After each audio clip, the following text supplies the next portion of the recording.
This video is brought to you by the wonderful people supporting me on Patreon. Thank you for making videos like this possible by sending me a monthly tip.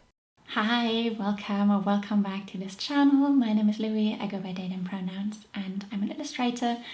And I found something very exciting the other day that I want to share with you and make some art inspired by it.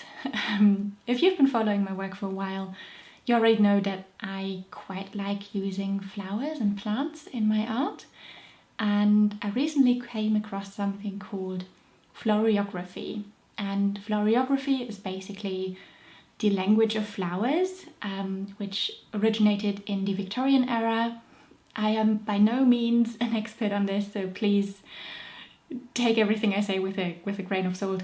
As far as I'm understanding it, that was like a way of communicating in Central Europe and in the US throughout the Victorian era.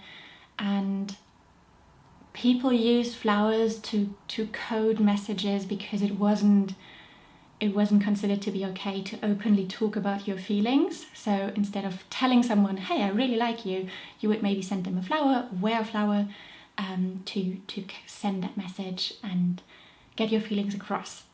While researching Floriography and like falling down that rabbit hole, I came across an article from the BBC with a quote from an author. Like, there's a book called Floriography, an illustrated guide to the Victorian language of flowers. The author in that interview says, I've heard Victorians' usage of floriography compared to how we use emojis today to communicate in messages. They can vary in meaning depending on who's using them, the context of how they're being used, and with what other emojis or for the Victorians' flowers we combine them. In that BBC article, it is also argued that floriography is coming into fashion again. An example they are using is the funeral of the Queen and the flowers that have been used there. I came across floriography through analysing Taylor Swift lyrics. So who knows, maybe the coded messages of flowers is coming in fashion again. That's not the point. The point is that as soon as I heard or read the words coded message, my brain immediately went into queer history, because historically queer people have always used codes and coded messages to communicate their identities, their queerness, and about queer issues. One example is the phrase, "Are you a friend of Dorothy?" which I've done a whole Instagram post about. I will leave it somewhere around me, link it in the caption, you'll find it. But yeah, with that combination, my interest for flowers and nature and my interest in everything queer, I thought there just must be some queer flowers throughout the history of floriography. So I've done some research and now I'm going to do some art about it because I found some flowers.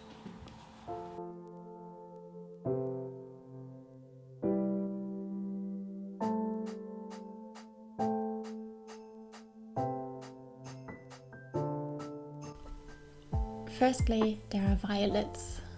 You probably have heard of Sappho, a Greek poet who lived on the island of Lesbos and is often fabled to be the first known woman-loving woman.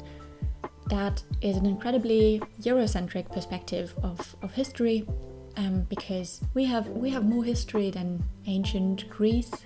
So please don't repeat for a fact that Sappho was the first known lesbian, because she probably wasn't.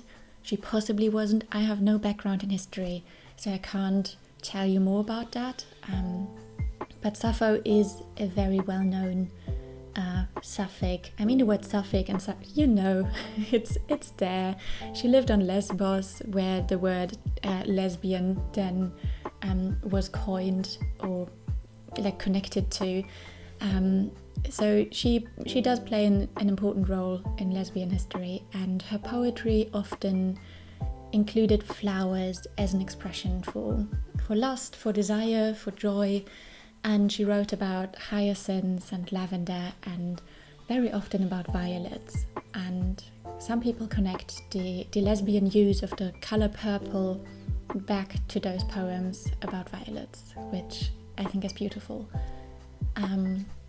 A not so fun fact is that in 1926, during the play The Captive in the US, this is like US history, one female character sends violets to another female character, and that was perceived as an expression of lesbian desire and lesbian love, and it was perceived as a potential reference to Sappho and just queerness in general, and it led to actual plummeting violet sales at US florists, which I just think is wild.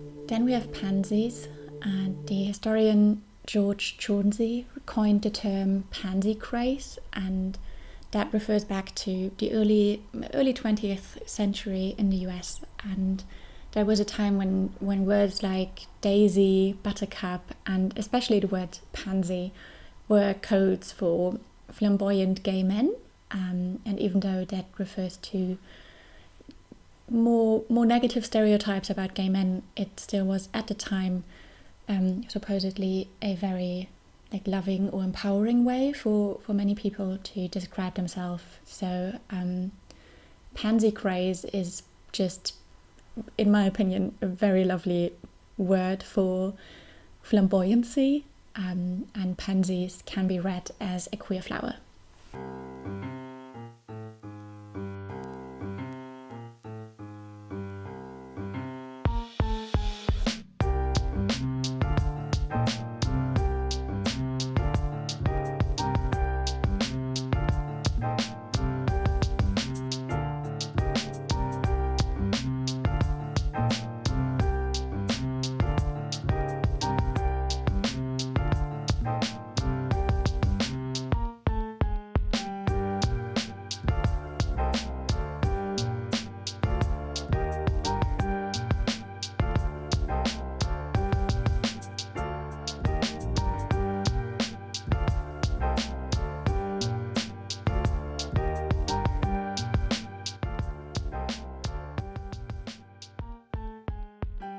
Oscar Wilde and green carnations might be like one of the best known or most known examples of queer flowers.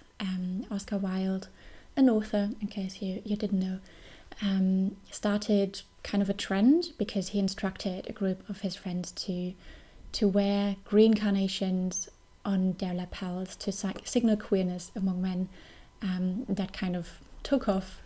Men started wearing green carnations, and they had to be dyed green. They don't naturally grow as green carnations, as far as I'm aware. I didn't draw them in green because it didn't fit my color palette, but the queer version of them, they are green. And in love poems directed at Oscar Wilde, written to Oscar Wilde, you can also find references to those carnations, but in general you can find references to Sappho's poetry, to those ideas of just utopia filled with flowers and joy and nature. And there's this one line by Lord Alfred Douglas: "I am the love that dare not speak its name." And that line was later on used in a trial against Oscar Wilde as like proof of his crimes in big air quotes. He was on trial for homosexuality, so signaling queerness was actually dangerous, and like signaling queerness through flowers, if it was like well known, just contributed to that danger. And nonetheless, green carnations to this day can be understood as a signal of, hey, by the way, super gay.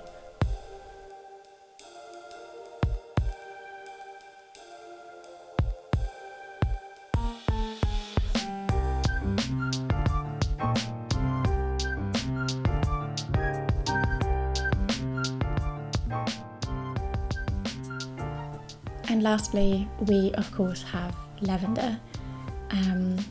whether the connection of lavender and queerness originated from the color lavender or the flower lavender is a bit unclear. You can find references to lavender in Sappho's work, in Oscar Wilde's work. And yeah, the fact is that many people to this day use lavender when describing queerness or promoting queer events or queer groups, so that connection does exist. And there are some moments in history that even are like named after the color lavender, because lavender is so connected to queerness. In the 1950s, the so-called lavender scare happened. That was very similar to the Red Scare, where people tried to find communists and get rid of them. And yeah, it was all about finding homosexual federal employees within government agencies in the US. So it really put queer people at risk. And then not much later, in 1969, someone from the National Organization for Women in the US called any potential association with lesbians the Lavender Menace. And of course lesbians responded to that and didn't just accept the fact that the National Organization for Women didn't want to have anything to do with them. So they started a protest, and during that protest wore t-shirts with a big print Lavender Menace. And they had massive support at that point, and well, not massive, they had some support. They had enough support that in 1971 the National Organization for Women actually adopted a resolution and said, yeah, you know what, lesbian rights, they are kind of a legitimate concern of feminism, so that's good. But yeah, I love the phrase Lavender Menace. I might turn it into art at a later point. For now, I'll just leave it here. These are just 4 examples of queer flowers. I found many, many more, but I wanted to stick with a purple color palette. If you found this video interesting or inspiring, please leave a like and subscribe click thingy. That would help me out so much. Thank you for hanging out with me today, and I will see you again 2 weeks from now. Bye.